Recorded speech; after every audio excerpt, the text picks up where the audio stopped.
Chapter 14 पूछताछ। सिद्धार्थ की बात सुनकर अंशुमन सिंह कहता है, बस अब और क्या चाहिए। ये स्टूडेंट हम पुलिस वालों को मजाक समझते हैं। 24 घंटों में केस सॉल्व करें।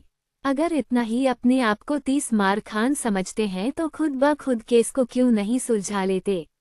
उसी वक्त अंशुमन सिंह के फोन के ऊपर किसी का कॉल आता है। तब वो उसे देखते हुए कहता है, एसपी सर, अब तो लग गए मेरे। जल्दी से रात हो और आयुष्मान वापस आए ड्यूटी पर, तब जाकर मुझे चैन मिलेगा। अंशुमन सिंह फोन उठाते ही चिल्ला कर कहता है, आपने कैसे याद किया सर? आपके याद करने से मेरे भाग्य खुल गए हैं। सामने से एसपी कहते हैं, चिल्ला क्यों रहे हो? मैं कोई बहरा नहीं हूँ, मुझे सब कुछ साफ साफ सुनाई देता है। अंशुमन सिंह कहता है, सॉरी सर, बताइए क्या करूं? एसपी कहते हैं, स्टूडेंट्स को भरोसा दिलाओ कि पुलिस अपने काम के ऊपर लगी हुई है। जल्द से जल्द खूनी को पकड़ लिया जाएगा। अंशुमन सिंह कहता है, इन्होंने काफी कुछ कर दिया है सर।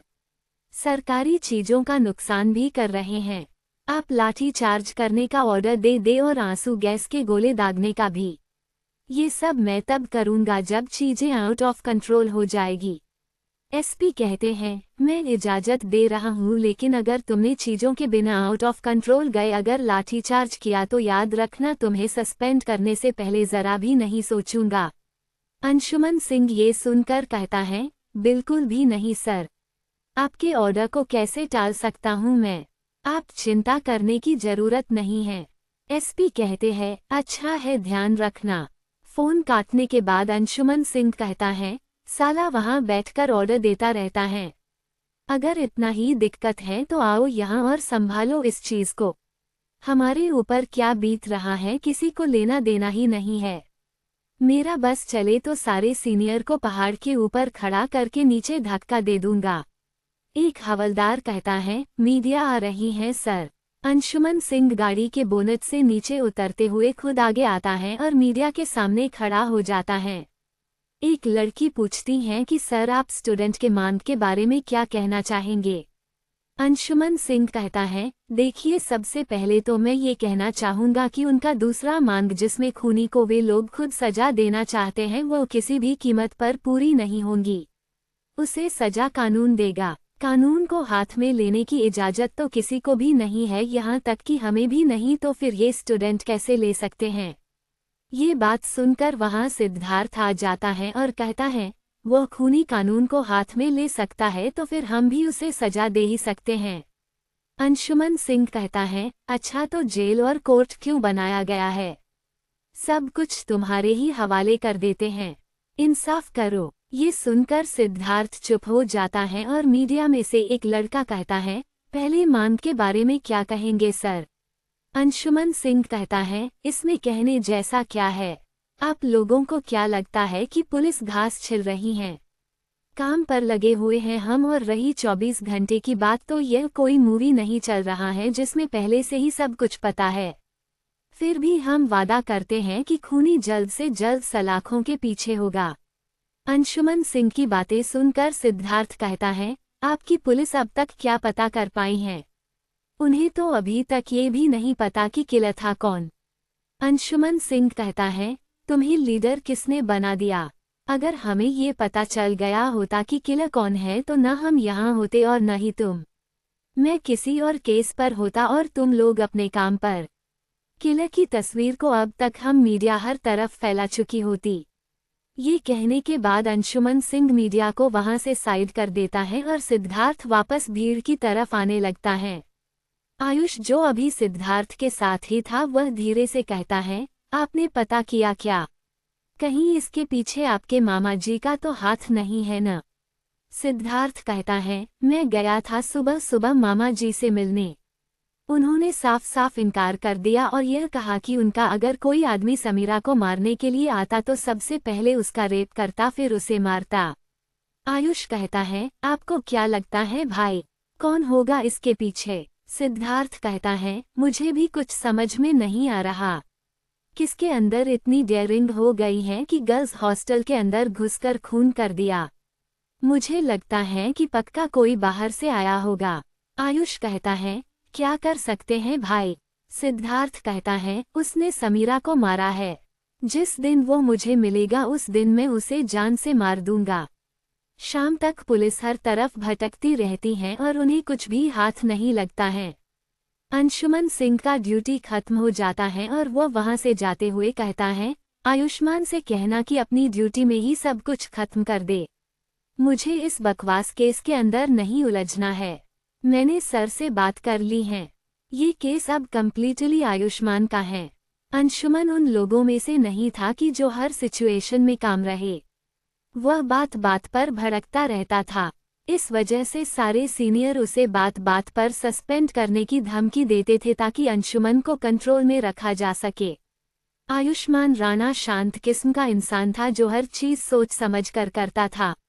इसलिए ये केस पूरी तरह से आयुष्मान राणा को सौंप दिया गया था।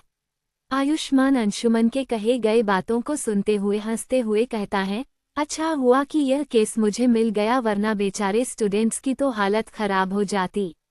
रश्मि कहती है, सर अभी अभी एक खबर मिली है। एक खुफिया रास्ता मिला है कॉलेज के अंदर आने का और बाहर जाने का।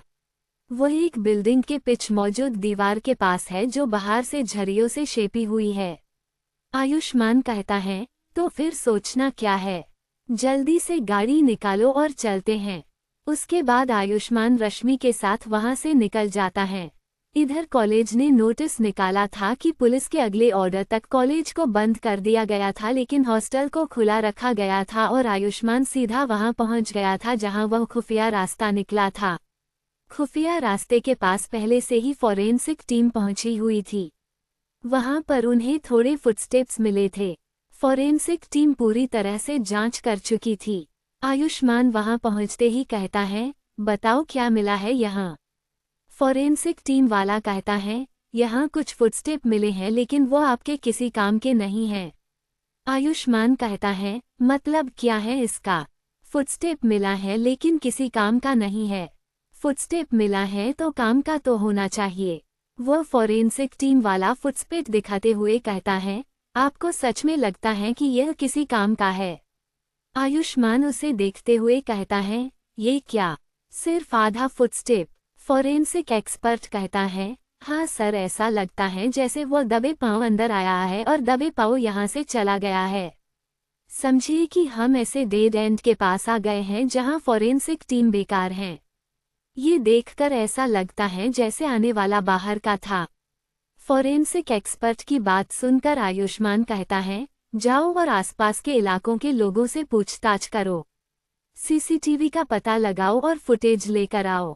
बाकी सारे पुलिस वाले वहां से चले जाते हैं। तब रश्मि से आयुष्मान राणा कहता है, जैसा कि मैंने कहा था तुम्हें, उस लड़की के बारे में सब कुछ पता किया क्या। रश्मि कहती है, यहाँ लगभग 6 महीने पहले एक बच्चे की मौत हो गई थी जिसका नाम था सात्विक। सात्विक के मौत की वजह ये लड़की ही थी। शायद उसके मौत का बदला लेने के लिए किसी ने समीरा को मारा हो।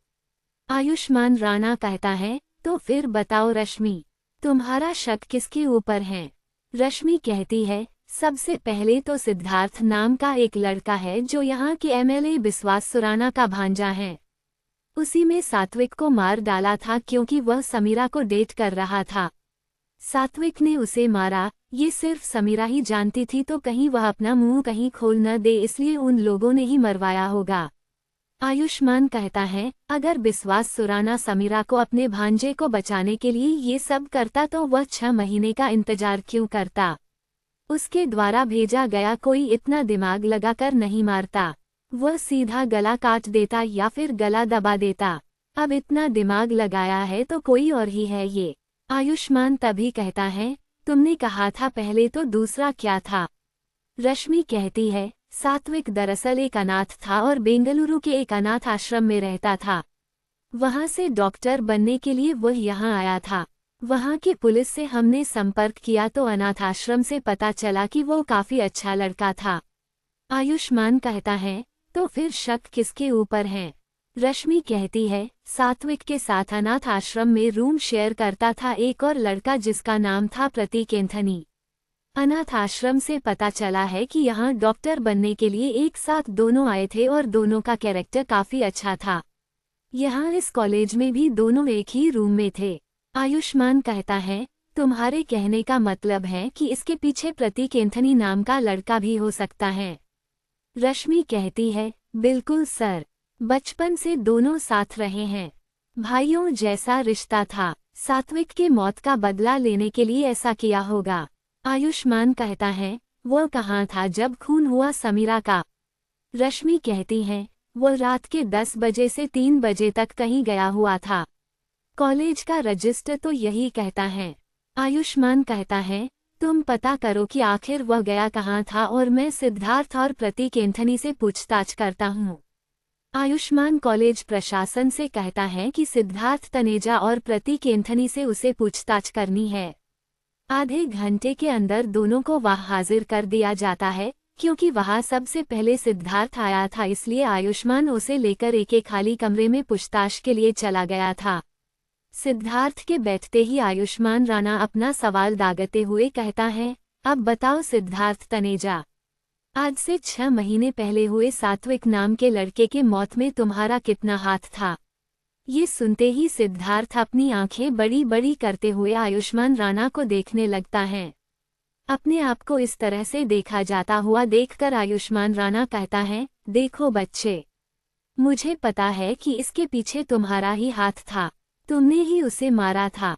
बिंदास अपना मुंह खोलो, यहाँ कोई भी कैमरा नहीं है या फिर रिकॉर्डर भी नहीं है। सिद्धार्थ कहता है, आपको पता है कि मैं कौन हूँ? आयुष्मान राणा कहता है, हमें क्या समझ रखा है तुमने? इतना तो हम पता रखते ही हैं। मैं यह मानकर चल रहा हूँ कि सात्विक को तुमने मारा था और समीरा ये जानती थी। वह अपना कहीं मुंह न खोल दे, इस वजह से तुमने अपने मामा एमएलए बिस्वास सुराना के साथ मिलकर उसे मरवा दिया। ये सुनकर सिद्धार्थ गुस्से में आ गया था। वो कहता है, आप कुछ भी बकवास करते जा रहे हैं। अभी मेरे पास हजारों स्टूडेंट हैं जिन्हें अगर मैंने कहा न तो आपको यहाँ से जिंदा तक नहीं जाने देंगे। आयुष्मान राणा हंसते हुए कहता है, बच्चे, तू अभी बच्चा है, हम भी कभी तेरे उम्र के हुआ करते थे। ये जवानी का जोश हमारे अंदर भी था और आज भी है, लेकिन हम अपने वर्दी के वजह से खामोश हैं, लेकिन तुम नहीं। मुझे मत सिखाओ वरना यहाँ से तुम चलने के लायक होकर नहीं जाओगे। ये सुनकर सिद्धार्थ का गुस्सा गायब हो गया था और वह कहता है, समीरा मेरी क्रश थी। मामा उसे पहले ही मार देना चाहते थे लेकिन मैंने उन्हें रोका था। उनसे समीरा के मौत के बाद मैंने बात की लेकिन उन्होंने कहा कि इसके पीछे उनका हाथ नहीं था। To be continued.